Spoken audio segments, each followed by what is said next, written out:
Hey guys, this is Jim Dunn from Boot Camp. It's been a few weeks now since we packed up and headed back to our homes, families, and jobs. I hope that you're all doing well and had a great Thanksgiving. I wanted to start out by telling you a story. A pastor at a small country church one cold winter's day stopped in to visit one of the men whom he'd not seen at church for some time. When he arrived at the man's door, the man greeted him with, "Pastor, I don't need no sermon on why I need to come to church." The pastor informed the man that he wasn't there to preach to him, but he had missed him and wanted to see how he was doing.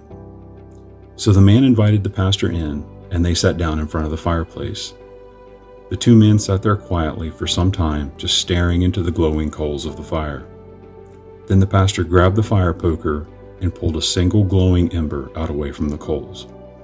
Slowly, the once bright and glowing hot ember began to turn ashy gray as it lost its heat, being separated from the group of coals. Then the pastor took the poker and pushed the ember back in with the glowing coals, and it began radiating red hot once again. The pastor then stood up, having not uttered a word, and let himself out. I tell you men this story because the pastor, without words, delivered a very powerful message that applies to us all. It has been just about long enough for some of us to have started to lose that glow that was generated from our time together at Eagle Wings Lodge. If we're not intentional, that fire that was kindled inside our hearts will begin to dull to ashy gray if we stray too far from our Christian brothers. Without other Christian men by our side, we all run the risk of becoming dull in more ways than one. Solomon, according to 1 Kings chapter 3, verses 5 through 12, was the wisest man who was or will be. He, being the author of the book of Proverbs, chapter 27, verse 17, saw the importance of men coming together when he wrote, "Iron sharpens iron, and one man sharpens another." Iron cannot ever sharpen itself, and neither can one man keep himself sharp. Couples community groups are great, and I am in no way trying to discourage them.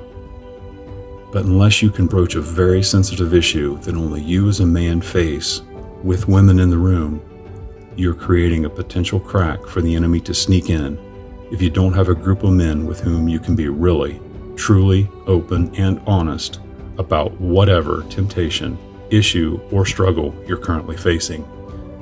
The enemy does some of his best work when we are separated and isolated from one another. In Ecclesiastes 4:12, we read, "And though a man might prevail against one who is alone, two will withstand him. A threefold cord is not quickly broken." This quote from Corrie ten Boom, I believe, gives a clear picture of the dangers of going it alone. When a Christian shuns fellowship with other Christians, the devil smiles.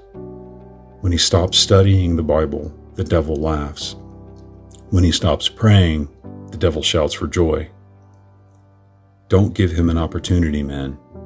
Stay plugged into God's Word daily. Continue meeting with your men's small group. If you are not yet in a group, please consider joining one.